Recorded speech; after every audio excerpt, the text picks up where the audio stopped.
For centuries, man dreamt of soaring into the air. This was the stuff of myths and legends, and it also preoccupied serious men of science. It seemed reasonable to try and imitate the flight of birds. According to Greek mythology, Daedalus and Icarus tried to escape from captivity on Crete with wings made of birds' feathers, but for Icarus, the attempt ended in tragedy. Many centuries were to pass before man was truly able to take to the air.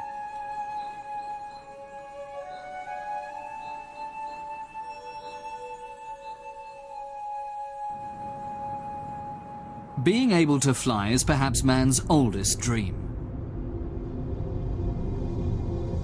The principle of buoyancy was discovered in classical times. Archimedes noted that if a body is less dense than the water in which it is immersed, a force pushes it upwards. If its density is greater than that of the water, the body will sink. If its density is the same as that of the water, it will float.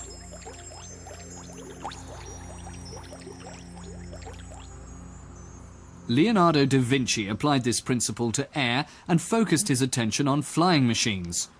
To mark the coronation of Pope Leo X, he painted pictures of the saints on canvas and paper bags.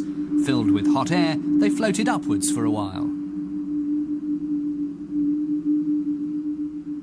In 1670, Count Lana di Terzi, a Jesuit priest, suspected that spheres from which the air had been evacuated would rise up. He designed a vacuum airship raised on the lighter-than-air principle, but it would never have flown. Like many other similar ideas, for years it was forgotten about. Joseph Michel and Jacques-Étienne Montgolfier were the sons of a paper manufacturer from Annonay in the south of France. Educated in chemistry, physics and architecture, they eventually took over their father's firm. Appointed as suppliers to the court meant financial security, so the Montgolfiers were able to devote much of their time to research.